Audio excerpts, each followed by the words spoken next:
Welcome to the Freedom Club podcast, where we discover the fight for freedom, fulfillment, passion, and purpose. Your host is Curt Mercadante, Gallup certified strengths coach, an agency founder who is dedicated to coaching individuals seeking to level up their life and their businesses. The Freedom Club is about unlocking your talents, turning them into strengths, and crushing your objectives. You can learn more at curtmercadante.com. Welcome to the Freedom Club.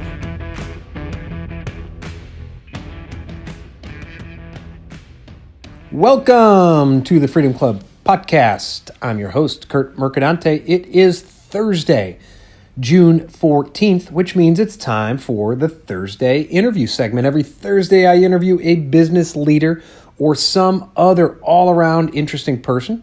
And every Monday is the Monday Motivator segment, in which I bring you a short burst of motivation to help you kick your week off on the right foot.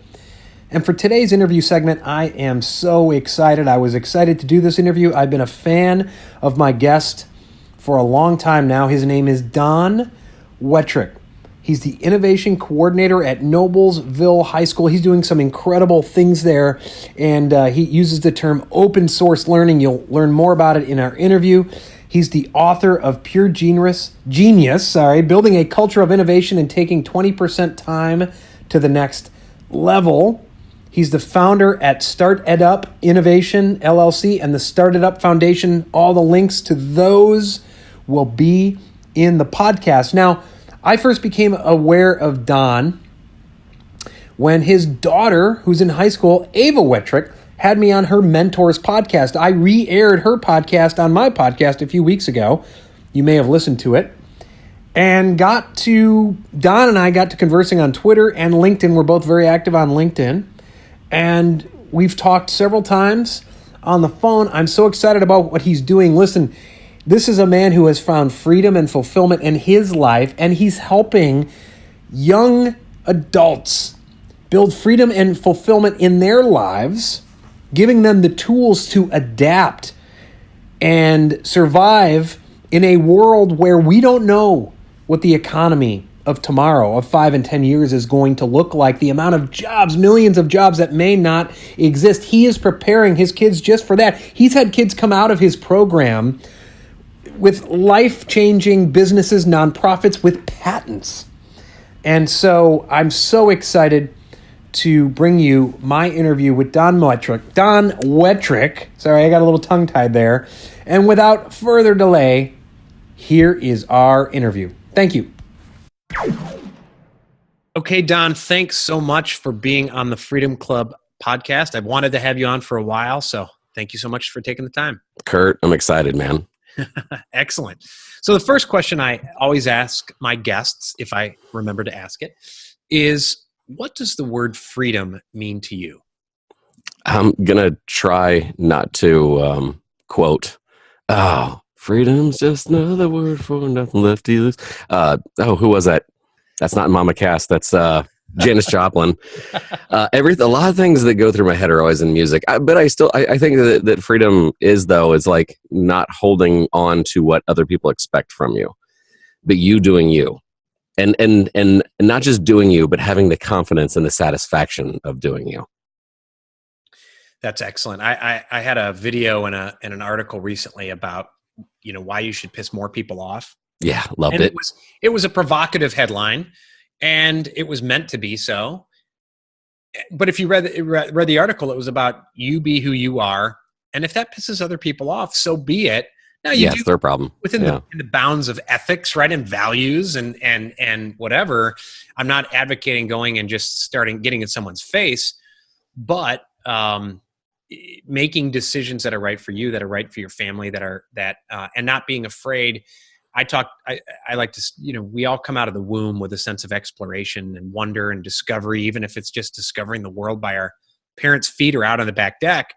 And somewhere along the line, I get worried that so many people, that sense of discovery is quashed in a name of what I like to call coerced conformity. Mm-hmm. And there's a variety of reasons that we'll get into on this, because it has to do with education, schooling, and all that. And then when they get to 40, they come to me, right? Because they're like, I've been living someone else's life for 20 years and I'm done with it. So your notion of what freedom is really rings true with me as well. So, the work that you are doing, and I want to get into that and how you got into that, but it's something that I am, someone called me a radical nonconformist once, and I get fired up. And if you want me to really get fired up, it's about the education system or schooling, or there's, education and schooling are not the same thing. Right. But it's this, I go to the Avengers Infinity War with my daughter, right?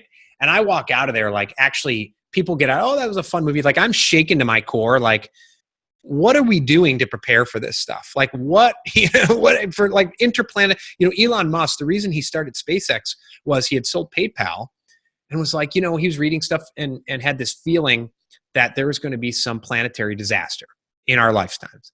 So he looked on NASA's website, what are they doing in terms of, getting us to Mars? And he looked it up and he didn't see anything that excited him. So he formulated a plan to buy ICBMs from Russia. And, it's so that type of stuff, I tend more toward that. I have no idea how to do anything technical, mathematically, but I get worried that we are not preparing for I don't even say the economy of the future, the society of the future. And by the way, future, I mean like 2 minutes from now, not 5 or 10 years from now. Right. And the work that you are doing, I love, the word disruption is thrown around a lot. I actually cried when I watched a TED Talk by a guy named Sugata Mitra. And I don't know if you've watched it, but it was talking about education, and just watch it. There's not enough time to describe everything that happened there. And he was talking about disrupting from the outside in, and of course, so there's a lot of teachers and people in the educational establishment that don't like him, but you're really, you're kind of a guerrilla warrior innovating from within, which I'm sure some days it feels like you're putting your head through concrete. So tell me about that. How did it start? And how, how's it going? Is the concrete breaking, or is your head? No. Well, yes and no. The origin story is, and I still have this email because I cherish it. It was a friend of mine that emailed me and just said, watch this. And it was a link to Daniel Pink's TED Talk. And I was on my lunch break, and like a grown up with ADD, I immediately had to show it to somebody else. And so, as fate would have it, the next period was my freshman English class. So I showed it to them, and if you haven't seen it, it's master autonomy purpose. And instead of money motivating people, and it doesn't as much, mastering autonomy purpose does. And they're talking about, famously Atlassian started a day where they could work on the things that they were driven by or wanted to learn more. And then Google kind of, took a lot of credit for it and started having Google time. And so I was like, okay, why not here? Why not in a class? Because like a couple of years after it, the 20% time movement kind of caught on, but like, I will proudly say I was among the first.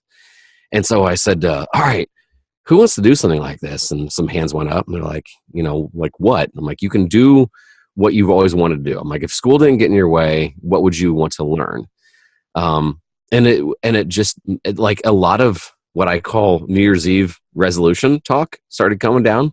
I'm going to learn how to do this, and I'm going to learn how to code that. And mostly it was just talk, because I eventually learned that people play the game in which they're dealt, right? So we've told people just to sit down, be quiet, tell me what I want to know or what I want to hear, and then you can forget everything later. Or one time I was even telling my dad, I didn't go to college to learn. I went to go to college to get a degree. Right. I went through the hoop. And so little by little, though, like we had some success. And so I asked to have my own class the next year. And there's a really long story that got me in a lot of hot water, but I eventually got my own class, and it's called Innovation and Open Source Learning. And we teach you how to think for yourself. We teach you how to reframe, how to find patterns, how to collect, how to build a network. I always cringe when people say, well, it's not what you know, it's who you know. I'm like, what the hell? Then know people. If it's that simplistic of a saying, dear God, like you should be spending time networking. How hard is that? And so, in the class, we do just that. Like it's about a 6-week class. Here's how to think for yourself. Here's how to put things in perspective. We've always been taught 5 + 5 = 10, but what two things can equal 10? Well, they're unlimited. And all of a sudden you start reframing problems. Or better yet, our mantra is opportunities are everywhere. Everybody's pissed off about something. I'm triggered by this and I'm offended by that. Okay, what solutions are out there? Just complaining about it doesn't mean jack. Right. So we started having our students, all right, what opportunities do you find? How can you serve? How can you bring value to other people? And then I even spend a good solid week at least saying, all right, get on LinkedIn. Get on your Twitter. Okay. You see those pictures that you're flipping off the camera and FML and my life sucks and all that. Yeah, take those down. If you treat yourself like a professional at age 16, everybody else will too. Matter of fact, you'll have such an unfair advantage when you want to get that summer job and you have a tracker, you have a LinkedIn account saying the things that you're accomplishing, and everybody else is complaining about Trump and their sports team and what Kanye said. No, you're going to be better than that.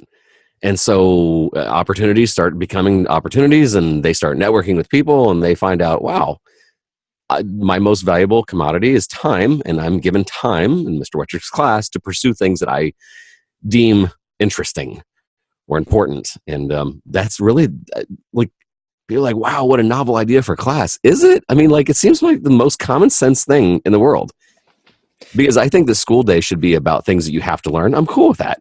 You cannot be innovative if you don't know math, basic math. You cannot be innovative if you don't know how to read, or if you understand and appreciate history.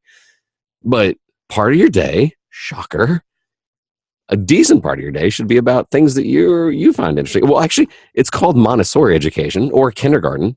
Right. You go into your kindergarten class like, this is my boat, and I'm going to tell you about clipper ships.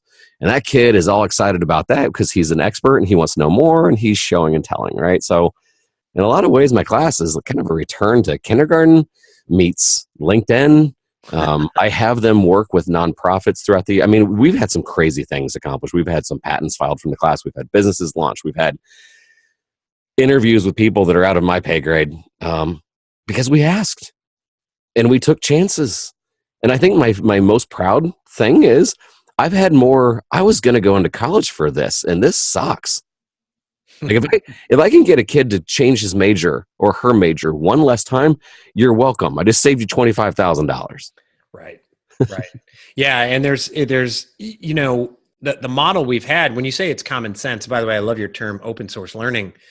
It was common sense before the 20s, the 1920s, in terms of when we started, basing our education system on the Prussian military model, right? And it was, you had these communities that kind of came up, and the notion of,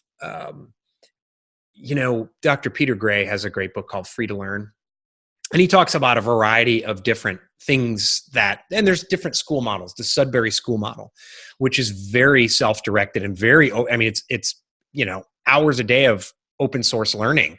But the kids come out, and if society's going to judge kids by, say, test scores, the kids are out testing other people, and they don't have to sit still for an entire day, and they're not just given lectures and all that. Yeah, but you know what, Curt? Let me push back on that, because I'll see that talk and well, we should do that, and the problem is the culture. Right. If you try to turn around a poor performing school and you try to say, hey, you're free to do what you want, the answer is they're not going to do anything. I can promise you. Yeah. Because when you treat school like a prison, as soon as you let the inmate out, the inmate's not necessarily going to want to learn. They're just going to be enjoying their freedom. Yeah. No. I agree that. And yeah, you're not necessarily pushing back on the idea as much as just, right, the reality of where we are, which is sort of a sad reality. And, some of these kids, listen, there are kids who need medication for certain things. And ADHD is one of them in many cases.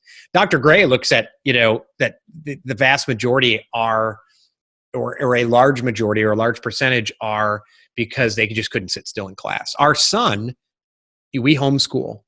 Our son would probably be recommended to be on ADHD if he was in school.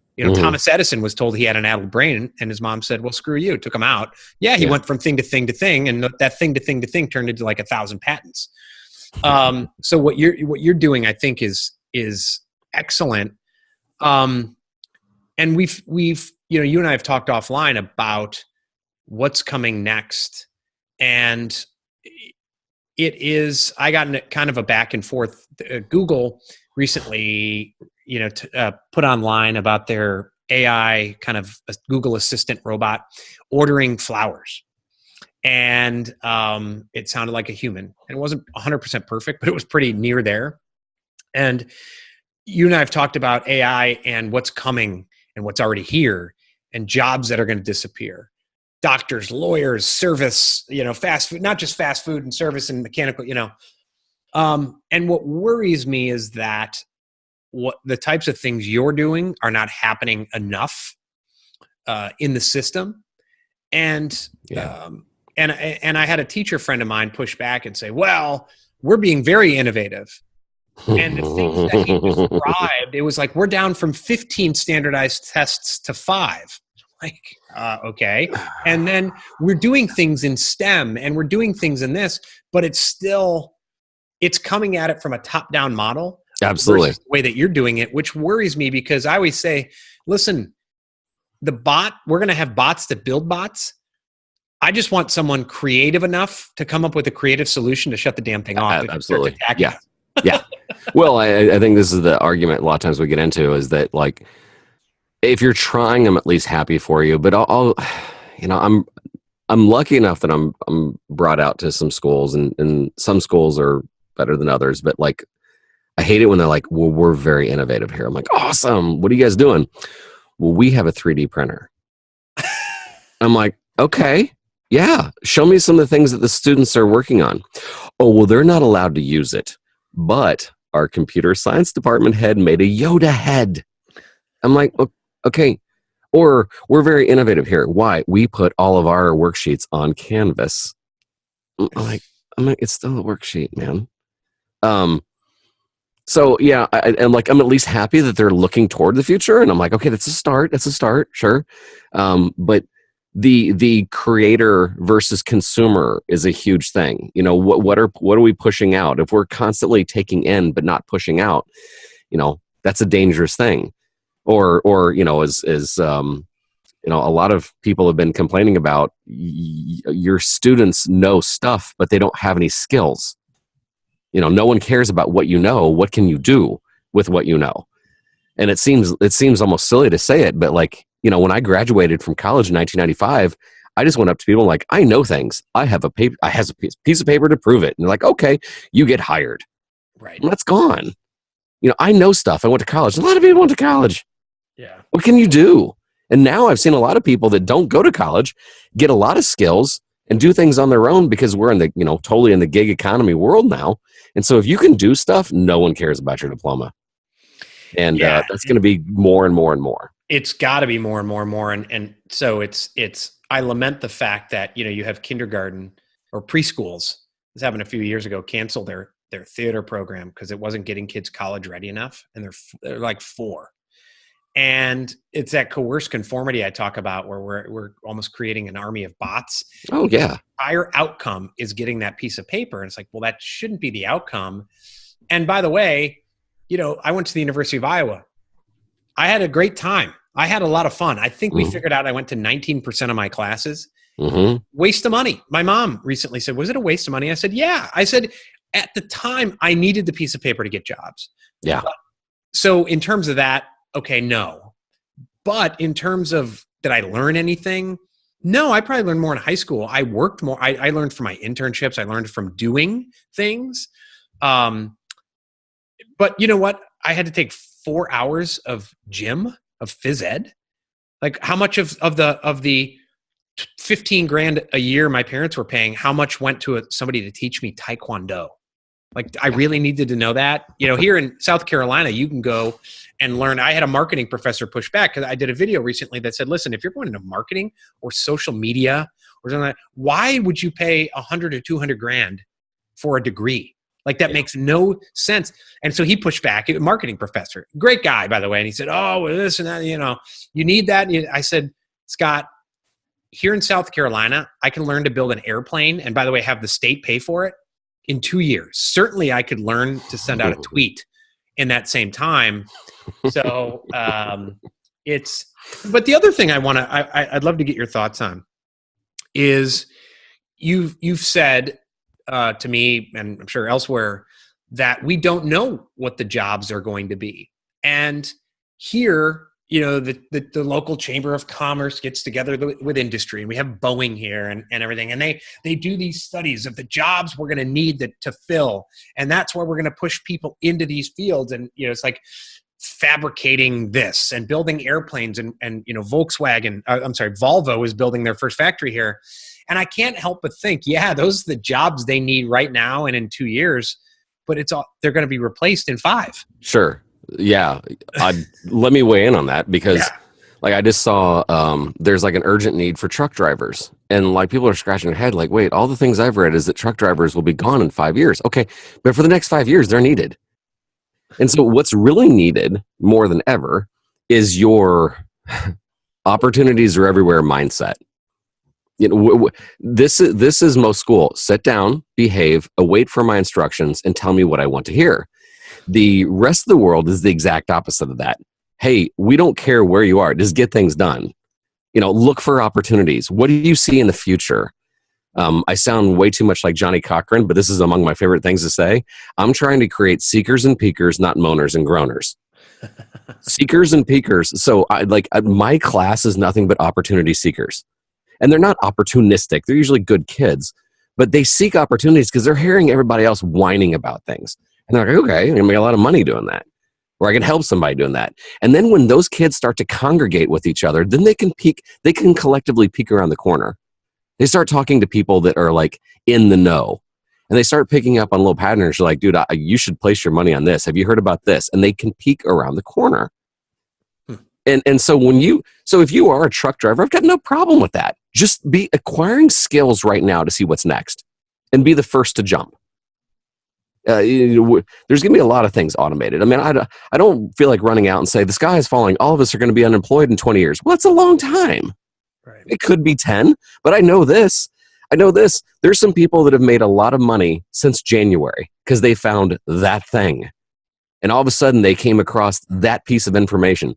So if you're one of those types, they're like, it's May and you're like, I'm out of here. What they're trying to say is I'm done with education. Nothing could be worse.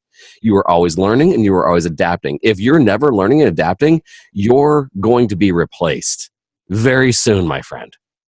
But if you have the opportunities are everywhere, if you're like, I'm going to go out there and find what's next, then you can own it. And those are the people, by the way, who are, back to your first point, are free. Their options are available. They're not really tied to one thing. They're like water, and they're becoming what the constraints are. And I think that is the thing that should be taught. I mean, honestly, what usually boils down to my class is the mindset. Are you looking for opportunities or are you complaining? Yeah. It's what do you say to? Because I think a lot of it's top down. It comes from, there's still a number of companies who say we only hire people with college degrees. Companies are going to do what's best for them. And so they tell the Chamber of Commerce, we need all these jobs, when they know in the back of their head, they're going to get rid of all those jobs soon. Yeah. So it is what it is. It's reality. What would be your advice to parents, or the best way to change this? Because in parents who are, we hyper opinionated on this one. Yeah. I'd say, please take a look at the data on depression, anxiety, and suicide, and then college debt. The big lie that we perpetuate is that I know so many kids that they're just going to go to college. What's your major? I don't know, something or other. Because there's this internal pressure, usually from parents, and you hear it from big business. We only hire people that go to college. Okay, I mean, all right, but like, have that purpose, have that drive on why you want to do it. And if you don't know what it is right now, please don't go for the sake of going. It's a lot of money. You can look at the correlation between the suicide rate and the college debt. Like, if you really want to be alarmed, look at the amount of college debt. It's like 10x more than all of the credit card debt. It's outrageous. Except with credit card debt, you're like, I give up. I'm bankrupt. You can't do that with college debt. It is forever wrapped around you, and you ain't gonna get out of it. And I'm really deeply passionate about this because, and by the way, sometimes parents don't like what I'm saying. Like, oh my gosh, you're trying to talk my kid out of college. No, I mean, there's some kids like, I'm going to be an engineer. Oh my God, yes, go. I want to be a doctor. Oh my gosh, yes, go. Right. I think I want to be, I think I like art. I like digital design. Okay, I want to be a writer. You know what you could do right now? Start a blog. Yeah. Do people like it? I mean, and I got into this wonderful debate with a parent, and she was like telling me that, she could only really learn good writing in college. I'm like, really? And then she's like, well, she wants to be a writer someday. I'm like, in like what format? She said, well, she wants to write a book. I said, could you imagine if she wrote a book at age 16? And then she's like, well, why would she do that? I said, you tell me.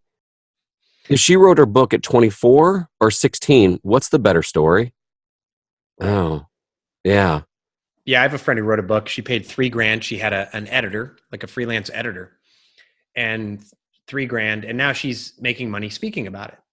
And I as you were saying that, I'm like, well, $3,000's a lot less than $100,000. Yeah. Going to college just for that. My daughter is a fantastic artist, and that's what she wants to do. She's a fabulous writer as well. So as you're saying these things, I'm thinking about my daughter, but it's funny. We had a relative recently say, what's your, we homeschool. So we'll catch relatives quizzing our kids to see if like we're abusing them mentally, and by abuse, I mean like, yeah, poor kids aren't sitting in school all day. And by the way, I have no problem. Parents think sometimes when I say we homeschool, that's like, I just told them they're bad parents. To each his or her own, like that's fine. Yeah. But they'll quiz what's your favorite subject? What's 5 + 8? Oh yeah. So what's your favorite subject? And my daughter said, well, art. No. What's a real subject? My daughter's like, well, that is a real subject, And I'm like, well, it's funny because they went through school and they probably couldn't tell you who Michelangelo is, or if they do, they think it's one of the Ninja Turtles. But it's that exact thing. And I said that to my daughter. I said, well, you don't have to go to college to do that. And people look at us like we're pariahs. Yeah. Yeah. And it's almost like a public shaming of, well, what's your curriculum you're using? Well, we're not using a curriculum. Oh, Yeah. Well, except I think that all of a sudden, thanks large part due to people like Mike Rowe, there's been a lot of like head scratching on, can we all admit that maybe we need to rethink this? And I think the college debt crisis, now that people are starting to be aware of it, is starting to lead that charge. But I think in the not so distant future, and the thing is, the universities feel this, and they're already starting to adapt and shaking their boots a little bit. But I'm always looking out for kids, especially like I want them to be successful and happy. That's it. And those two they don't have to coincide, but us putting them through things that they don't have to for the sake of, because we've always done it that way, it's just bad. Yeah. No one gets out a rotary phone because that's the way we used to do it. We've adapted in a lot of ways. Education is not. One of my favorite metaphors, this is not mine, this is Naveen Jain. Talked to him about this, and he says, if you pulled out a rotary phone and your grandpa held it up and he just kind of like held it at your face, and he's like, why aren't the Instagrams working? Why aren't they taking pictures? And he's like, my phone must be broke. And you're like, no, your phone's not broke, it's just obsolete. He said, education's not broke. Just in some ways, it's obsolete. Like at what point did schools go, maybe we should stop teaching Greek or Latin? I mean, maybe we should stop teaching Latin. Because people are like, this is doing literally nothing. Well, we've always done it that way. Yeah, but it's not doing anybody any favors. I think that there's going to be an awakening where we're going to be like, okay, the following occupations are gone. Why do we still do this? And believe it or not, I think the thing that people are going to look for is innovation. It's finding patterns. Novel ideas are now worth something. And it's going to take some pain, though. I mean, it's because as much as you talk to people who, it's like politics. Oh, politics is broken. Who'd you vote for? All the incumbents, right? With education, it's people will say, oh yeah, there's something wrong with the schools. And then every time somebody tries to change it, even tinkering around the edges, right? Everyone wants to protect it. And people will go down swinging to protect it. I mean, the only people left in Illinois are people who get paid by the state. They're going to go down swinging to protect it. But at some point in college, when that bubble bursts, it's not just going to be, I know politicians will say, well, just forgive all the debt. But Curt, it already has bust. Yeah. It's just that the news chooses not. It is seriously the big lie. Yeah. Go survey 20 kids that graduated, not last month, last year. Ask them where they're at. It's the big lie that we're perpetuating. Well, when there's something waiting for you, that everything's guaranteed, and it's not. But that mindset of, and mind you, the kids that are like, and I hate to say this, the kids that are connected, the kids that know people, they're ahead. And so that's why, as a public school teacher, I want kids to have this advantage, so it won't always go to the nepotism crowd. Right. But this whole talk of, maybe college isn't, again, college is great for some things, but this myth that everybody should go and it's the only right thing to do and anything else is a disappointment is just a flat out lie. Well, and when I say burst, I meant the lie. They won't be able to lie anymore because, the 07-08 crash, you could argue that it crashed several years before, but when it really hit the fan. Started losing, because the amount of investments, so the government comes in and forgives this debt, banks are going to go belly up, just like the mortgage crisis. So when we talk about freedom and living a life of freedom, and I'm 16 years old, and I ask you, Don, I want to have a life of freedom, and the world and society and my parents and my friends are telling me conform, I got to go to college, no matter what I choose, one size fits all. What do you say, Don? What's your piece of advice for me? So I'm going to give two answers. One is as a parent and one is as a teacher. As your teacher, start really trying new things now. Start finding out what you don't love. And that's okay. Don't sit there and I'm all in on this, because when you find out that you don't like it, i.e. you change your major or you get your first job, that you can adapt. You can say, okay, that didn't work out, and have that expectation that you will always be evolving. As a parent, just try to educate your parents and ease them into this. I'm telling you, Gen Z is way ahead on this. Millennials were starting to push on this a little bit, but I've seen the next wave of high schoolers and their major.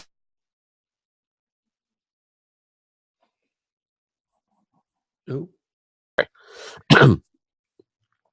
it's the second one is as a parent, in the sense that just adapt, educate your parents on how you can just be fluid instead of committing to one major or whatever. But Gen Z has been really good at doing this, somewhat millennials too, but Gen Z, these high school kids, have started to realize that they're putting more value on friendships and freedom above duty and rigor. They are like, look, I instead of getting that corporate job that you hate and you toil through, but there's a retirement package at age 55. They're like, no, my good years are in my 20s and 30s. I'll be a barista. If you can meld those two, if I can let the 18-year-old know that baristas might not be around in 5 years. However, I dig your pursuit of passion. Could you please keep your eyes open for opportunities? What's the next trend? I mean, Ninja makes $800,000 playing video games and streaming. Why? Because not only was he good, he was among the first to Twitch. And at no other time can it be this easy. But if your eyes are open to opportunities, I mean, how many guys made a quick buck on how to make money in crypto? Right. And I don't blame them. All of a sudden it was a trend. They're like, hey, I'm going to, for $595, I'm going to teach you how to trade in Bitcoin. Well, they saw an opportunity. Heck, I know a student, he's going to get mad at me. I know a former student who is quite conservative, but he was going out to all the Occupy Wall Street things and selling anti-corporation, anti-Trump, anti-paraphernalia. And, he was like, everybody there loved him because they were, fighting the power and all this other stuff. And he's this guy was a cold-hearted capitalist, but he saw an opportunity. He saw a bunch of people that were really passionate in a very close proximity in New York City, and they had money, and so he went out and made money. So, keeping your eyes open for opportunities, man. That's amazing. It's about that. So what's next for you? You got some exciting things coming up that you could probably talk about, some you may not be able to talk about, but yeah, I think a couple months ago, the Indiana Economic Development Corporation saw what we're doing and were like, hey, we dig it.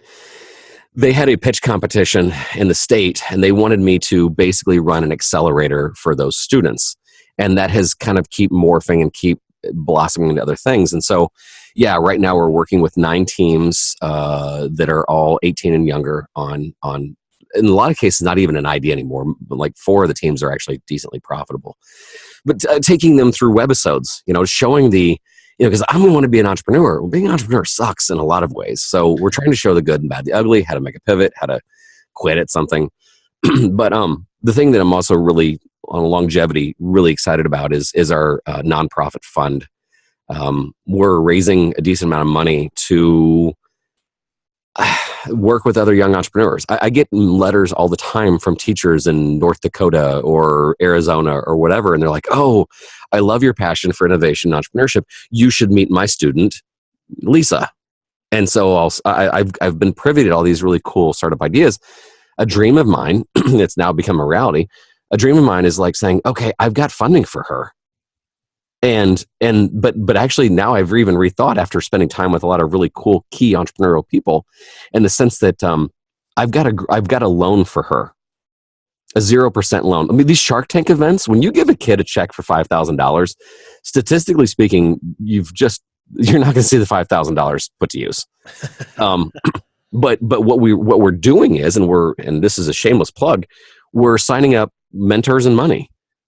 We've got some 17-year-old out there who wants to grow in this business, and you may have some insight. So yes, they work with some people at the StartEdUp Foundation, but we're constantly now working with other great mentors and kind of putting them through the process. And then, what I'm really excited about, say that we give a loan, $5,000. If your business goes under, fine, our loss. No, you don't owe anything.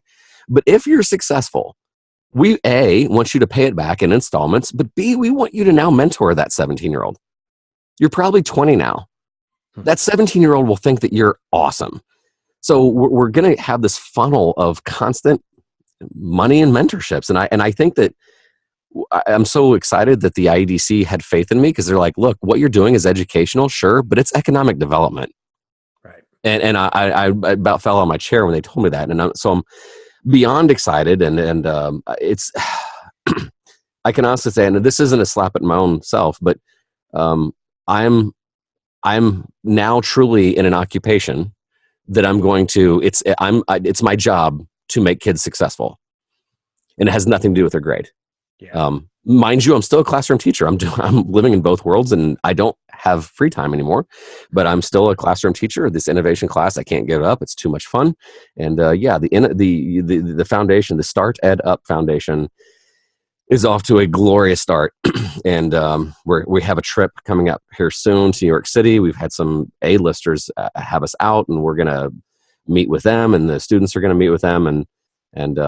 So yeah, so if somebody out there is listening, you're like, I want to support this, which, by the way, our nonprofit fund is 100% to the nonprofit fund. None of it goes to our overhead. So when you want to give $100, it's going to go to a student, not Don Wettrick. Awesome. Yeah. So if you're like, man, I want to know more, hey, StartEdUpFoundation.org. StartEdUp, all one word, like treating an education startup. StartEdUpFoundation.org. Yeah, and that was great, because I was going to ask you where is that where people should go if they want to see Don in action? Yeah, so following completely in your footsteps, and honestly, you were one of the inspirations, we're seeing our videos being a lot more received on LinkedIn. Facebook's been okay, but it gets drowned in a sea of kittens and pranks. So we've chosen, and by the way, the audience is just a lot more upbeat and positive on LinkedIn. Yeah. So, just Don Wettrick, you'll see me there. Also, the StartEdUp Foundation has its own LinkedIn presence as well, although we just started it not a couple weeks ago. But the best thing, if you don't feel like giving us money yet, because we'll win you over. But if you don't feel like giving us money yet, sharing our video is its own currency. So we're wanting to go out there, hey, I want to work with this kid. And by the way, I know that you know this. Some of our kids are already killing it. We had one group, they're esports consultants, and they're about to sign a deal with a major record label so they can learn how to do Twitch and cash in on the esports movement. And we've got other girls that are, I could spend a whole episode on talking about what they're doing, but it's amazing. You've had kids get patents too, right? Yeah. Out of your class. Yeah. Yep. Yeah, that was a fun thing. And then the law firm kind of like, okay, we're done. Because they thought, maybe one kid will cash in on it, and they're like, are you kidding? That's a lot of money. Yeah. And so they were, and it's sometimes like towards the end, they're like, okay, this isn't even a good idea. So the first 2 or 3 were definitely good ideas. And they're like, well, if it's free, I want to patent this. But yeah, man, some of the things we've done is crazy. Like the craziest one this year is Luke Rex and Luke Johnston started a school in Africa. They didn't raise money for Red Cross. They didn't raise it for UNICEF. They raised money, and then one stayed in the United States and worked the nonprofit route. And the other one, he graduated in December, moved out to Ghana to start seeing it start seeing the groundbreaking and everything. I stayed there for 3 months. So they did something like it's crazy. Like I can't, and the people like, seriously at this point, like it's hard for me to still be in the classroom and do all this other stuff. And like, why haven't you left? You have all this talk about freedom and taking risks and everything. I'm like, I can't I'm having too much fun. Like you don't leave a movie that you enjoy. Right. And this movie is quite suspenseful, and I ain't leaving. And there's earlier you said, I have no more free time, but you're doing what you love. You have freedom, you have fulfillment. And what I love is that you are dedicating your life to help others find it.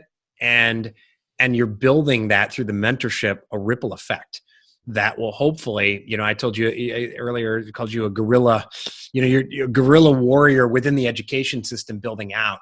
And hopefully that will be, there'll be enough rippling waves that help truly disrupt it. And so it comes from within in a very positive way, rather than what we talked about earlier, having the pain, right? Yeah. Bring it crumbling down. So I think, Curt, the thing that I've enjoyed the most is, and people give me a weird look, and I usually a lot of times wrap up a speech this way, assume that I'm lying. Just believe in nothing of what I said. Check out what my students are doing. Anybody can make claims. Anybody can say education needs to change and this is what we need to do. By the way, some of the thought leaders in education have never taught. At times I have a problem with that. But check out what they're doing. And I think that when other people are saying this is what we're doing, then I think that's when we're going to convert people. I think we're going to start making more colleges understand they need to change because of our students in high school. I think parents will start reconsidering some of the things by the things that we're doing. And that sounds boastful and arrogant, but my kids are killing it. And I'm not apologetic about that. Well, Don, it has been an honor and a pleasure to have you on. We'll have to have you back again. And thank you so much. Oh, Curt, it's been my pleasure. And again, you've been a guiding force, and been watching you for a while now, and have just absorbed and thank you for all your help. So yeah, from the bottom of my heart, thank you. Awesome. Thanks so much, Don. All right.